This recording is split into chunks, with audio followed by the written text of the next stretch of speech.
Hello students, कैसे हैं आप लोग। क्लास 12th में हम लोगों ने बिजनेस स्टडीज में मार्केटिंग मैनेजमेंट कंप्लीट किया और मैंने जैसा कि प्रॉमिस किया था कि विद इन 24 आवर्स आपको फिर मैं वीडियो सेंड करूंगी जिसमें हम लोग बिजनेस स्टडीज के न्यूमेरिकल्स करेंगे, फाइनेंशियल मैनेजमेंट के। तो मैंने क्वेश्चंस लिए हैं, मैं आपको न्यूमेरिकल समझा रही हूँ और ये जो न्यूमेरिकल समझा रही हूँ ऑलरेडी सैंपल पेपर और 2016, 18, 19 में आए हुए क्वेश्चन समझा रही हूँ। तो एक तरह से हमारा पीवाईक्यूज भी हो जाएगा कि पहले के पेपर्स में बिजनेस स्टडीज से रिलेटेड न्यूमेरिकल्स कैसे आए। तो करें स्टार्ट। चलो फर्स्ट क्वेश्चन देखते हैं, सैंपल पेपर में आया हुआ 21-22 में।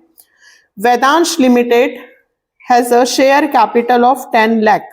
ध्यान से देखेंगे, मैं अभी बेसिक भी समझाने वाली हूँ। Vedansh Limited has a share capital of 10 lakh divided into share of 100 rupees each. For expansion purpose, the company require additional fund of rupees 5 lakh. The considering the following alternatives for raising fund. First alternative, issue of 5,000 equity share of 100 rupees each. Second, issue of 10% debentures of 5 lakh rupees. The company present earning before interest and tax EBIT is 4 lakh, assuming that the rate of interest investment remain the same after by expansion. Which alternative should be used by company in order to maximize the return to the equity shareholder? Tax rate is 50%. Show the working. देखो पहले मैं आपको basic बताती हूँ। Business में पैसा बहुत important, बिना पैसे के काम नहीं हो सकता। पैसा लगता रहता है बिजनेस में। बिजनेस को जब हमें एक्सपांड करना हो, है ना, तो भी हमें पैसे की जरूरत होती है। तो कंपनी पैसा कैसे उठाए, कैसे अरेंज करे, ऑनर फंड से या बोरोड फंड से। अब यहां पे हमारी पहले जो शेयर कैपिटल है वो कितने की है, 10 लाख, ठीक है। और 10 लाख रुपए हमारे पास हैं, हमने इन्वेस्ट कर रखे हैं और हम 5 लाख का फंड और रेस करना चाहते हैं, मतलब 5 लाख रुपए हमें और चाहिए। और एडिशनल फंड जो हमें 5 लाख रुपए चाहिए बेटा, उसके दो ऑप्शन उन्होंने कहा है कि 5 लाख रुपए के लिए या तो हम पूरे इक्विटी शेयर्स इशू कर दें, फर्स्ट ऑप्शन। अब इसके बाद मैं 3 ऑप्शन वाला भी बताने वाली हूं, पहले 2 से स्टार्ट करते हैं कि या तो पूरे इक्विटी शेयर्स इशू कर दें 5,000 शेयर्स। अभी मैं क्वेश्चन समझा रही हूं, 100 रुपीज के हिसाब से, मतलब शेयर्स मार्केट में इशू करके भी मैं पैसा अरेंज कर सकती हूं, या फिर मैं 5 लाख के पूरे डिबेंचर्स, या second option 5 lakh 10% debentures issue करके पैसा अरेंज कर सकती हूं। तो उन्होंने आपसे क्वेश्चन में पूछा है कि 2 प्लान हम आपको दे रहे हैं, विच प्लान इज द बेस्ट, कौन सा प्लान से हमें काम करना होगा, शेयर्स इशू करके पैसा अरेंज करें या डिबेंचर्स इशू करके पैसा। अगर हम शेयर्स इशू करते हैं तो हम अपनी इक्विटी को स्प्लिट करते हैं, यदि हम बोरोड फंड से पैसा उठाते हैं तो हमारा लॉन्ग टर्म लोन बढ़ेगा, नॉन करंट लायबिलिटी, हमें टैक्स पे इंटरेस्ट देना होगा। अच्छा, एक और चीज, कंपनी जब प्रॉफिट अर्न करती है तो सबसे पहले कंपनी को प्रॉफिट में से जितना वो इंटरेस्ट पे कर रही है वो माइनस कर देते हैं, उसके बाद जो प्रॉफिट बचता है उस पर हम टैक्स देते हैं। तो टैक्स बचाने के लिए हम डिबेंचर्स लेते हैं। कैसे, मैं अभी आपको प्रैक्टिकली बताती हूँ, ठीक है। देखो इस तरह के क्वेश्चन जब आपसे पूछे कि भाई हमको इतने पैसे की जरूरत है, हम क्या करें, कौन सा प्लान हम ले, तो इन सब कंडीशन में हमें अर्निंग पर शेयर देखना होता है। क्या देखना होता है बेटा, earning per share. Earning per share का फॉर्मूला क्या होता है, अर्निंग आफ्टर टैक्स, ठीक है, और divided by number of equity shares. अभी सब मैं लिख रही हूं, पहले हम किस तरह से क्वेश्चन करेंगे तो देखो हम यहां लिखेंगे, एक टेबल बना लेते हैं, calculation of EPS, earning per share. 2 plan है, तो ये मैंने 2 के लिए लाइन खींची। प्लान फर्स्ट और प्लान सेकंड, ठीक है।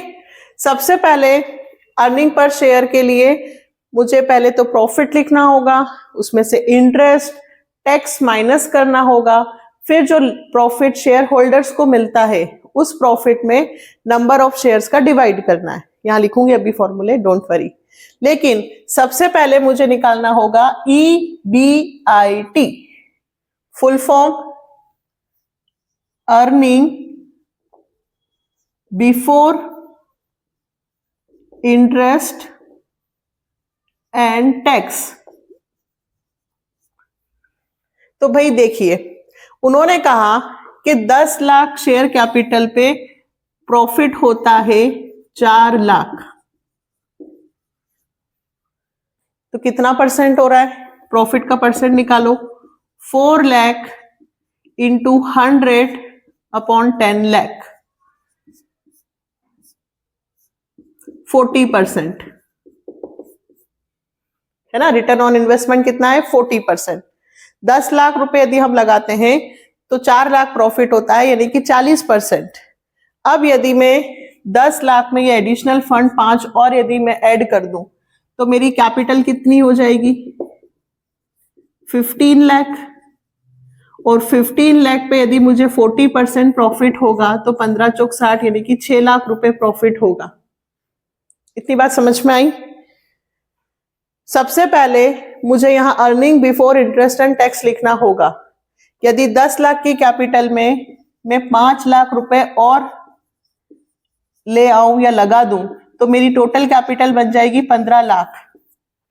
इस 15 लाख पे मुझे 40% का प्रॉफिट होगा, यानी मेरा interest, earning before interest and tax, दोनों कंडीशन में मुझे 6 लाख का प्रॉफिट होगा। अगर मैं 15 लाख 5 लाख और लगा दूं तो मुझे कितना प्रॉफिट होगा? 6 लाख। ठीक। अब मुझे जो भी मेरा प्रॉफिट होगा उसमें से सबसे पहले बेटा हमें इंटरेस्ट माइनस करना है, इंटरेस्ट ऑन डिबेंचर्स। अब ध्यान से सुनना, पहला प्लान, इसमें तो डिबेंचर्स मैंने लिए ही नहीं है, तो फर्स्ट प्लान पे मुझे इंटरेस्ट देने की जरूरत नहीं है। यदि मैंने पैसे उठाए हैं मार्केट से, शेयर से, तो मुझे फर्स्ट कंडीशन में कोई टैक्स नहीं देना होगा। और सेकंड कंडीशन में मैंने 5 लाख रुपए जो अरेंज किए हैं वो डिबेंचर्स के थ्रू अरेंज किए हैं, तो यहां पे मुझे 5 लाख का 10% इंटरेस्ट पे करना होगा 50,000। 10% ही है ना? हाँ 10% है और टैक्स रेट 50 है। ठीक है, तो इस कंडीशन, पहले प्लान में मेरे पास कोई डिबेंचर्स नहीं है, कोई लोन नहीं है, तो इंटरेस्ट पे नहीं करूंगी। दूसरे प्लान में मुझे इंटरेस्ट देना होगा क्योंकि जो एक्स्ट्रा पैसा अरेंज कर रही हूं वो मैं डिबेंचर के थ्रू कर रही हूं, तो यहां पे मुझे टैक्स देना होगा 50,000। ये EBIT था। अब आया EAT, मतलब अर्निंग आफ्टर टैक्स। ठीक है, तो फर्स्ट प्लान में 6 लाख ही रहेंगे और सेकंड में 5,50,000। ठीक, अब मुझे अर्निंग आफ्टर टैक्स आ गया। अब मुझे टैक्स भरना होगा। टैक्स की रेट है 50%। टैक्स की रेट है 50%।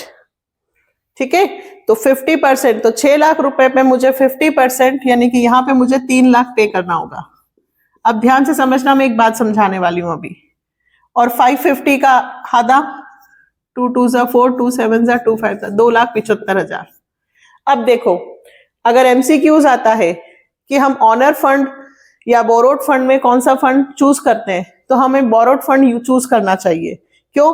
क्योंकि यदि मैं मार्केट से पैसा लोन के रूप में यदि लेती हूं तो मेरा इंटरेस्ट जाता है, तो मुझे इंटरेस्ट की छूट मिलती है, तो मुझे टैक्स सिर्फ 275 ही भरना पड़ रहा है। कौन से प्लान में बेटा? सेकंड।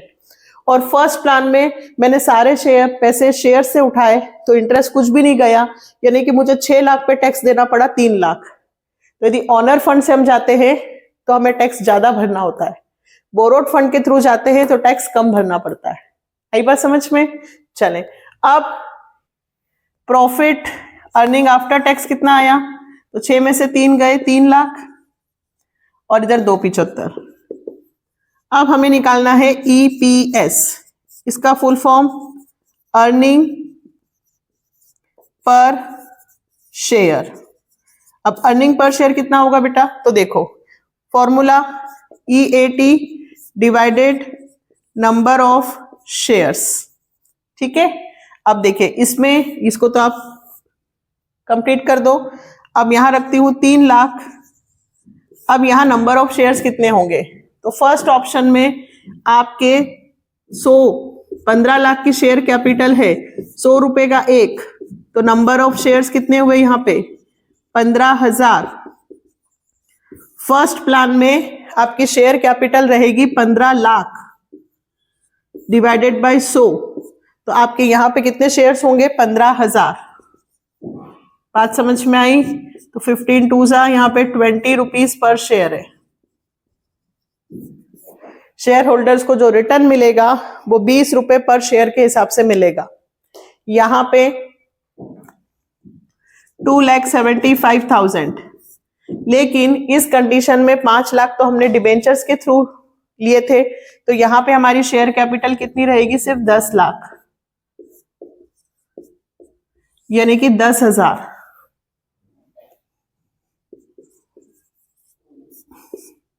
तो यहां पे अर्निंग पर शेयर आया 27 रुपए 50 पैसे। अब बताइए कौन सा प्लान आप प्रिफर करेंगे? सेकंड, क्योंकि मुझे टैक्स भी कम देना पड़ा, तो मेरी इक्विटी शेयर कम हुई, तो मुझे 10,000 शेयर्स को ही रिटर्न करना है, तो मैं एक शेयर के बदले में 27 रुपए 50 पैसे, अर्निंग पर शेयर यहाँ पे 27.5 रुपए आ रहा है। यहाँ लिखा है the company should use plan second in order to increase the return to the equity share holders. कौन सा प्लान चूज करेंगे हम? 5 लाख रुपए कैसे अरेंज करेंगे हम? सेकेंड प्लान डिबेंचर्स के थ्रू, क्योंकि यहाँ पे अर्निंग पर शेयर ज्यादा है। आया समझ में? चले एक और क्वेश्चन करते हैं। अब हम क्वेश्चन करते हैं फिर से, अब हम 3 वाला करते हैं। ये आया था 2019 में। क्वेश्चन को पहले पढ़ते हैं बेटा, फिर स्टार्ट करते हैं। Smart stationery limited wants to raise fund of 40 lakh for its new project. The management is considering the following mix of debt and equity to raise this amount. 3 alternative दिए हैं। कैपिटल स्ट्रक्चर कैसा रखेंगे वो? या तो पूरे 40 lakh first equity share से उठा लें और डेप्ट यानी कि डिबेंचर्स लोन कुछ भी ना ले। सेकेंड, 30 लाख शेयर से पैसा उठाएंगे और 10 लाख डेप्ट के थ्रू। थर्ड, 10 लाख इक्विटी और डेप्ट 30 लाख, मतलब 10 लाख के शेयर इश्यू करेंगे और 30 लाख डिबेंचर्स पे loan. Other details, interest rate on डेप्ट 9% है, अगर हम डिबेंचर्स के थ्रू जाते हैं तो 9% से हमें इंटरेस्ट देना होगा। Face value of equity share 100 है, टैक्स रेट 30% है, और EBIT इन्होंने निकाल के दिया है 8 lakh. Under which of 3 alternatives will the company be able to take advantage of trading on equity? Does earning per share always rise with increase in debt? जैसे ही हम डेप्ट लेते हैं तो हमारा EPS बढ़ता है क्या? बिल्कुल बढ़ता है। अभी देखते हैं बढ़ रहा है कि नहीं बढ़ रहा है इस कंडीशन में। चले तो 3 हमारे पास ऑप्शन है। पहले मैं इसको रब करूं अच्छे से। वर्किंग नोट अगर आता है तो 4 मार्क्स में आएगा, या 3 से 4 मार्क्स में क्वेश्चन आएगा, ठीक है, न्यूमेरिकल का जो इजी है। यही पैटर्न होता है जिससे आपको क्वेश्चन करना है, EPS निकालना है। चलिए कितने प्लान है अब हमारे पास? 3 है ना, तो मैं यहां 3 प्लान की लाइन खींचती हूं।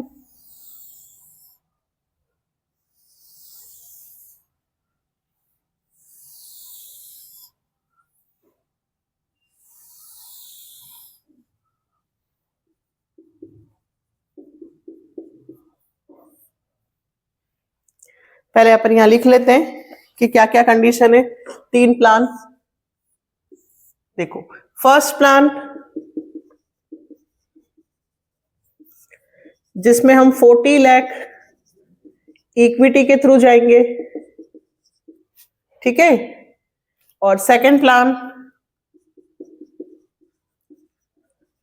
जिसमें हम इक्विटी 30 लाख की रखेंगे और 10 लाख का डेप्ट। और थर्ड प्लान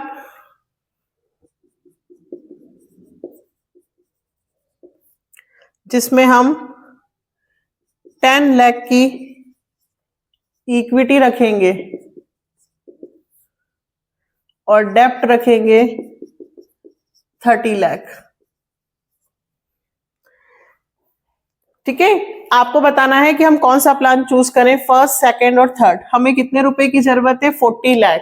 और सबसे पहले हमें चाहिए earning before interest and tax. ठीक है, कि हम कितना पैसा अर्न करेंगे। तो इन्होंने क्वेश्चन में दिया है 8 लाख, इससे पहले हमने निकाला था, बट इसमें इन्होंने ऑलरेडी दे रखा है EBIT, तो हम यहां लिख देते हैं 8 लाख, 8 लाख और 8 लाख। ठीक बच्चा, चले अब मुझे earning before interest and tax है, जिसमें से मुझे इंटरेस्ट ऑन डिबेंचर्स माइनस करना पड़ेगा और रेट है 9%।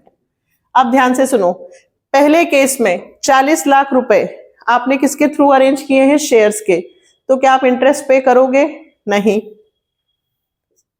सेकंड में आपने डेप्ट लिया है 10 लाख का, तो 10 लाख का जो डेप्ट लिया है इस पे आपको इंटरेस्ट पे करना होगा 9% से, यानी कितना, 90,000, 90,000। ठीक है, इधर मैं कैलकुलेशन भी समझा रही हूं आपको। और थर्ड, यहां पे आपने डेप्ट लिया है 30 लाख का, तो यहां पे आपको 30 लाख पे 9% देना होगा। ठीक है, तो 9 3 से 27, 2,70,000। ये आया आपका EAT। फर्स्ट में हमने कोई इंटरेस्ट नहीं पे किया है, तो अर्निंग आफ्टर टैक्स हो गया 8 लाख। सेकंड में हमने 90,000 का टैक्स भरा है, तो 7,10,000। और यहां पे 270 का टैक्स भरा, तो 5,30,000। अब हमें टैक्स भरना है, यह आया हमारा अर्निंग आफ्टर टैक्स। अब हमें निकालना है टैक्स। टैक्स की रेट कितनी है बेटा, 30%। क्वेश्चन में देखो टैक्स की रेट कितनी है, 30%। तो यहां 8 लाख पे हमें 30% देना होगा, 3 8 से 24, 2,40,000। यहां 7,10,000 पे 30% देना होगा, 2,13,000। और माइनस करेंगे तो आएगा 4,97,000। फिर 5,30,000, 30%, 1,59,000, माइनस करेंगे 370, 1,59,000 माइनस किया, यहां आया 3,71,000 और यहां आएगा 5,60,000। फिर से बताऊं, सबसे पहले 3 प्लान थे, हमें अर्निंग बिफोर इंटरेस्ट टैक्स दिया था। फर्स्ट प्लान में हमें कोई इंटरेस्ट नहीं पे करना है, क्योंकि हमने यहाँ पे डिबेंचर्स से के थ्रू पैसा अरेंज नहीं किया है। पैसा अरेंज हमने यहाँ और यहाँ डिबेंचर से, जो डेप्ट है उस पर इंटरेस्ट लगेगा। फिर इंटरेस्ट देने के बाद जो हमारा प्रॉफिट आया अर्निंग आफ्टर टैक्स, उसमें से हमने टैक्स माइनस कर दिया। अब EPS निकालना है। फर्स्ट कंडीशन देखो, 5,60,000 divided by number of shares. तो अब नंबर ऑफ शेयर्स, ऑलरेडी पहले क्वेश्चन में कितनी शेयर्स कैपिटल है आपकी, स्टार्टिंग वाली तो इन्होंने दी नहीं है, तो हम सिर्फ 40,000 से डिवाइड करेंगे। 40 लाख डिवाइडेड बाय 100, तो यहां पे नंबर ऑफ शेयर्स कितने कहलाएंगे, 40,000। ठीक है, यहां पे 30 लाख, तो 30 डिवाइडेड बाय 10,000,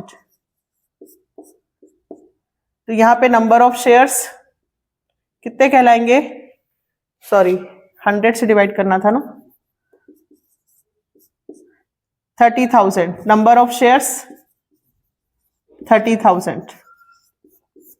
और यहां पे नंबर ऑफ शेयर्स, तो यहां पे हम कितने शेयर्स इशू कर रहे हैं, 10 लाख, तो 10 लाख डिवाइडेड बाय 100, तो यहां पे 10,000। देखिए जितने आपने शेयर्स इशू किए हैं उससे नंबर ऑफ शेयर्स निकालेंगे। यहां पे आपने पूरे 40 लाख के शेयर इशू किए, तो 40 लाख डिवाइडेड बाय 100, तो यहाँ पे नंबर ऑफ शेयर्स कितने कहलाएंगे 40,000। यहाँ पे आपने कितने शेयर्स इशू किए हैं 30 लाख बेटा, तो 30 लाख डिवाइडेड बाय 100। 100 क्यों कर रहे हैं, क्योंकि एक शेयर की वैल्यू 100 रुपए है, और यहाँ पे हमने इक्विटी 10 लाख है, 100 से डिवाइड किया 10,000। ये नंबर ऑफ शेयर्स निकल गए तीनों प्लान के, यहाँ डिवाइड कर दो 40,000, यहाँ 4,97,000 डिवाइडेड बाय 30,000, यहाँ 3,71,000 divided by 10,000।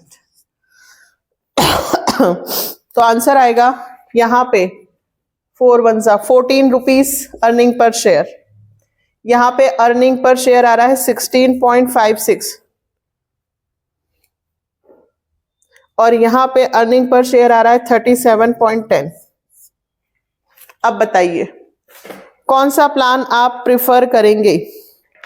The company will be available to take advantage of trading and equity in alternative third. This is because of higher earning per share.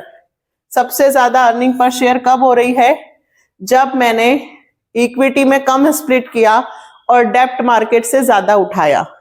Dept market से ज्यादा उठाया तो टैक्स इंटरेस्ट भर दिया, तो मुझे tax में कम पे करना पड़ा। देखो यहाँ पे मुझे टैक्स 240 भरना पड़ा, यहाँ पे 213, और यहाँ पे सिर्फ 159।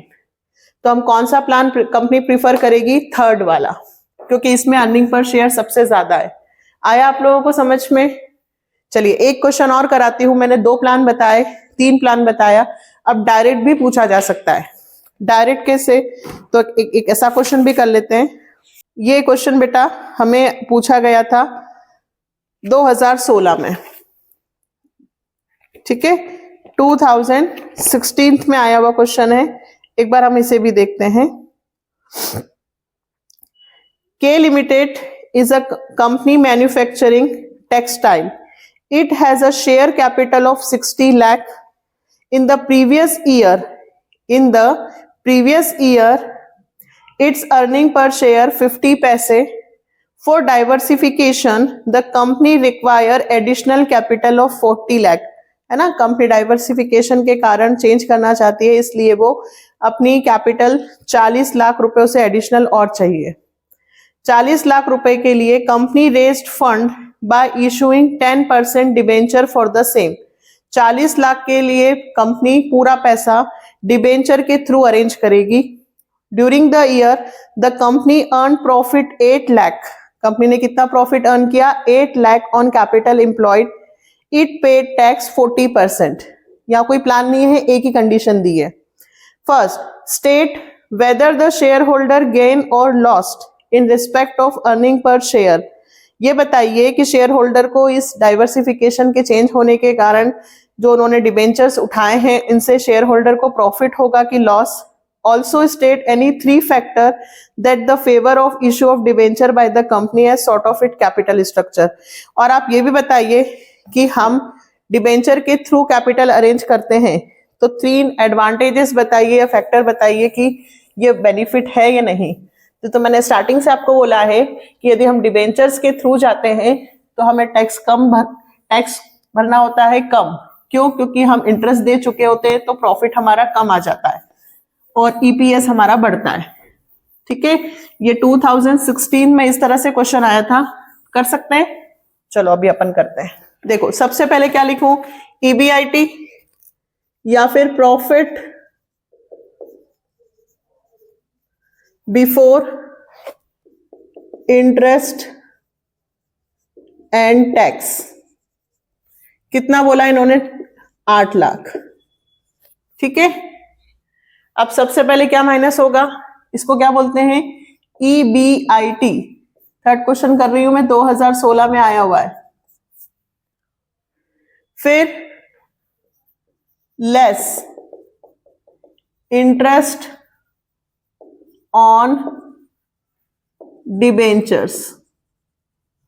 कितना इंटरेस्ट, तो बेटा अपन ने पूरे 40 लाख रुपीस ही हम डिबेंचर्स के थ्रू अरेंज कर रहे हैं, तो 40 लाख पर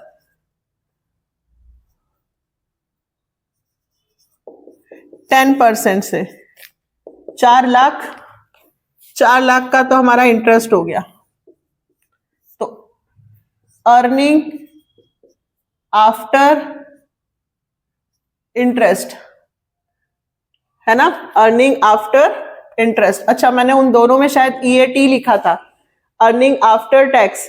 वहां अर्निंग आफ्टर टैक्स मत लिखना, पहले अर्निंग आफ्टर टैक्स तो बाद में आता है ना, मिस्टेक, EAT नहीं लिखना पहले। यहां जो आया है वो earning after interest and before tax से, ध्यान रखना। यहां अभी अर्निंग आफ्टर इंटरेस्ट है, अभी इंटरेस्ट दिया है हमने, टैक्स नहीं दिया है। अगर मैंने वहां EAT लिखा है तो वहां पे कैंसिल करना। अभी अर्निंग आफ्टर इंटरेस्ट आया है, पूरा लिखती हूं, earning after interest and before tax. अभी टैक्स नहीं घटा है, सिर्फ इंटरेस्ट घटा है, ठीक है। शायद मैंने वहां EAT लिखा है, उसको करेक्शन करना। फिर ये आया हमारा 4 लाख। अब इसमें से हम टैक्स माइनस करें, लेस टैक्स। टैक्स कितना परसेंट है? 40%। तो 4 लाख जो प्रॉफिट है उसका 40% यदि मैं टैक्स माइनस करूं तो आता है 1,60,000। अब आएगा EAT। ध्यान रखना बेटा, अगर मैंने यहां लिखा है तो उसको वहां मत लिखना, यहां लिखना। तो 4 लाख में से 160 तो 2,40,000। ये आया मेरा प्रॉफिट अर्निंग आफ्टर टैक्स। अब मुझे निकालना है EPS। EPS earning after tax divided by number of shares. तो EAT कितना है? 2,40,000। नंबर ऑफ शेयर्स, तो बेटा अभी तो अपन ने शेयर्स के थ्रू पैसा उठाया ही नहीं है, पहले शेयर कैपिटल इन्होंने 60 लाख बोला है, ठीक है। 60 लाख और एक शेयर की वैल्यू नहीं दी है, नहीं दी है तो हम कितना मानेंगे? 10। अगर वैल्यू ऑफ शेयर नहीं दिया है तो 10, डिबेंचर का 100 मानते हैं और शेयर का 10, तो 60 लाख डिवाइडेड बाय में नंबर ऑफ शेयर कितना मान रही हूँ? एक शेयर की वैल्यू 10 रुपए, यानी कि 6 लाख। तो EPS आया 240 divided by 6 lakh. 240 divided by 6 lakh, 0.40। तो भाई ये तो अच्छी बात नहीं हुई, क्योंकि पहले अर्निंग पर शेयर 0.50 थी, अब अर्निंग पर शेयर तो 10 पैसे से कम हो गई। तो इन्होंने पूछा था state whether the share holder gain और लॉस, तो इस बार शेयर होल्डर को गेन नहीं बल्कि क्या होगा? लॉस, क्योंकि 10 पैसे से EPS घट गया है। ये आपका फर्स्ट आंसर होगा। Second, 3 factor that favour issue of debentures. First, debenture interest payable is charged to the profit, hence a company stand to gain in term of tax benefit. Or issue of debenture help the shareholder of the company to gain through trading on equity. Debenture is a cheaper source of finance as compared to equity. Debentures के through यदि पैसा उठाया जाता है तो वो cheapest होता है, क्योंकि उसमें हमें सिर्फ केवल क्या होता है? इंटरेस्ट देना पड़ता है ना, हमें प्रॉफिट में हिस्सा नहीं देना पड़ता। देखो, शेयर होल्डर यदि हम इक्विटी देते हैं तो हमें प्रॉफिट में हिस्सा देना होता है, लेकिन यदि हम डिबेंचर्स के थ्रू पैसा उठाते हैं तो हमें सिर्फ इंटरेस्ट देना होता है। डिबेंचर के थ्रू यदि हम पैसा उठाते हैं तो हमारा टैक्स कम आता है। क्यों? क्योंकि हमने इंटरेस्ट भर दिया है ना। तो आया आप लोगों को समझ में? मैंने क्या बताया आपको? 2016, 18 और एक सैंपल पेपर, 3 क्वेश्चंस बताए, 2 प्लान, 3 प्लान और ये प्लान। ये मैंने बेसिक बताए जो न्यूमेरिकल्स इस तरह से आपको आ सकते हैं EPS निकालना। तीनों की अच्छे से प्रैक्टिस कीजिए। और मैंने कहा है कि कमेंट सेक्शन में ये जरूर बता दो कि कहाँ प्रॉब्लम आ रही है बिजनेस में, कौन से चैप्टर में, कौन से टॉपिक में, ठीक है। जैसे ही वीडियो मिले कमेंट सेक्शन में बता दीजिए, कमेंट करके बता दीजिए कि भाई हमें और ये प्रॉब्लम आ रही है। नेक्स्ट वीडियो मेरा बनने वाला है अब कैश स्टडीज पर। पीछे के चैप्टर्स और से भी कुछ इंपॉर्टेंट टॉपिक्स हैं जो मैंने लिए हैं, उसकी तैयारी करती हूँ और आपको मतलब वीडियो बनाती हूँ, तैयारी करती हूँ और जल्दी से आपको वीडियो देते हैं, ठीक है। मिलते हैं नेक्स्ट वीडियो में। Bye, take care.